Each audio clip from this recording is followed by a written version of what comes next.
ڈراموں فلموں میں ایجاب و قبول۔ ٹی وی پر انٹرٹینمنٹ شو میں سب کے سامنے ایک لڑکے اور لڑکی نے نکاح کے طور پر 3 مرتبہ ایک دوسرے کو قبول کر لیا۔ کیا نکاح ہو گیا ان کا؟ دیکھیں، کسی پروگرام میں اگر لڑکے لڑکی بیٹھ کر مزاح میں ایک دوسرے کو ایجاب و قبول کر کے نکاح کر لیتے ہیں تو نکاح ہو جاتا ہے اگر گواہ اس کو سن رہے ہیں۔ اور اس میں یہ ضروری ہے کہ لڑکا جو ہے وہ لڑکی کا پیرالل ہو، ہم پلہ ہو، کفو ہو، جوڑ کا ہو۔ اگر وہ اس سے کم درجے کا ہے تو بالکل واضح فرق ہو تو پھر لڑکی کے والد کی اجازت کے بغیر نکاح نہیں ہوتا، کیونکہ حدیث میں جو آتا ہے کہ لا نکاح الا بولی، ولی کے بغیر نکاح نہیں ہے۔ اور ایما امرأۃ نکحت بغیر اذن ولیہا فنکاحھا باطل باطل باطل۔ نبی نے فرمایا کہ جو عورت اپنے ولی کی اجازت کے بغیر نکاح کرے گی تو اس کا نکاح باطل ہے باطل ہے باطل ہے۔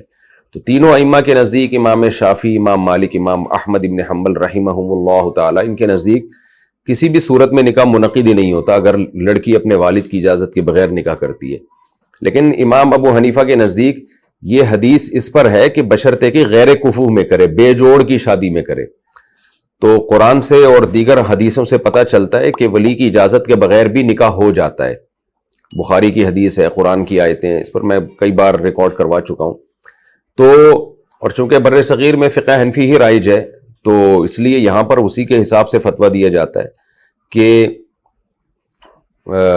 ولی کی اجازت کے بغیر نکاح ہو جائے گا بشرطے کہ وہ لڑکا جوڑ کا ہو، ہم پلہ ہو۔ اگر بہت ہی کم تر ہے تو پھر نکاح نہیں ہوگا جب تک باپ راضی نہیں ہوگا۔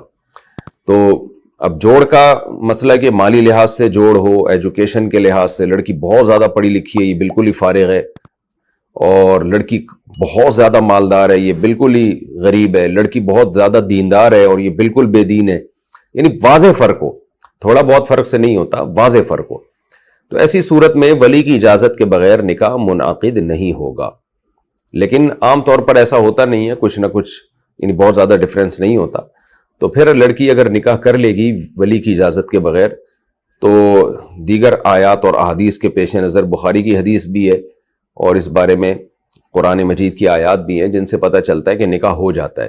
اس لیے امام حنیفہ چونکہ پہلے قرآن مجید کو ترجیح دیتے ہیں اور اس کے بعد پھر حدیث کی طرف آتے ہیں، تو قرآن کے ظاہر کو زیادہ لیتے ہیں۔ تو قرآن میں اللہ تعالیٰ نے جب عورت کی طرف ڈائریکٹ نکاح کی نسبت کی، حتیٰ تنکح زوجا غیرہ، کہ عورت نکاح نہ کر لے، تو اس سے پتہ چلتا ہے کہ عورت خود بھی نکاح کر سکتی ہے۔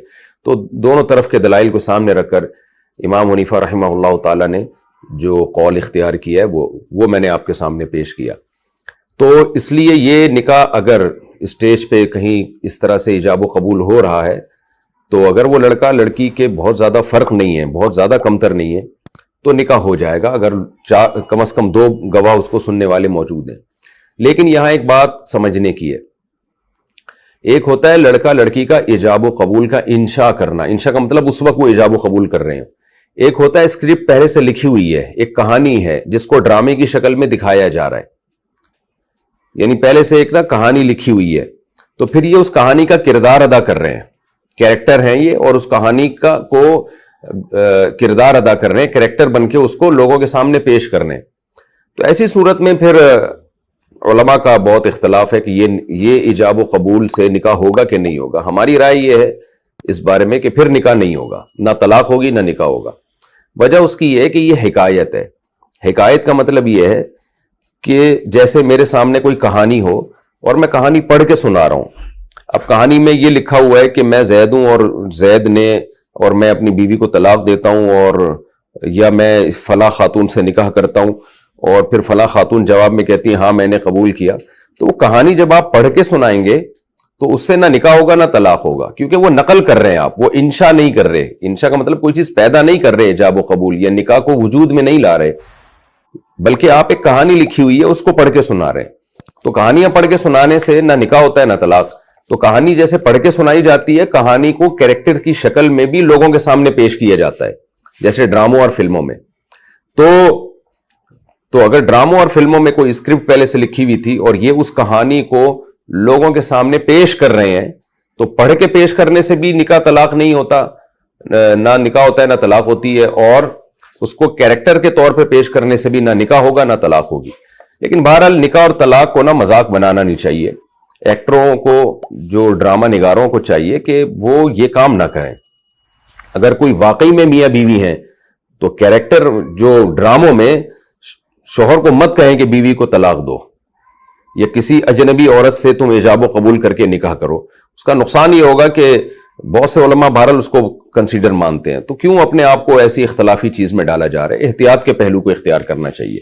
اور یہ جو میں نے کہا کہ اگر وہ اسکرپٹ پڑھ کے نہیں سنا رہے, کسی کہانی کو نہیں شو کر رہے, بلکہ ویسے ہی اسٹیج پہ کھڑے ہو کر مذاق میں ایجاب و قبول کرتے ہیں, تو پھر نکاح ہو جائے گا. اس کی وجہ یہ ہے کہ حدیث میں آتا ہے, نبی صلی اللہ علیہ وسلم نے فرمایا ثلاث جدہن جد وہزلہن جد. 3 چیزیں ایسی ہیں جن کی حقیقت بھی حقیقت اور مزاح بھی حقیقت ہے. تو اس لیے نکاح طلاق میں مذاق نہیں چلتا, مذاق میں بھی وہ حقیقت ہی ہوتی ہے.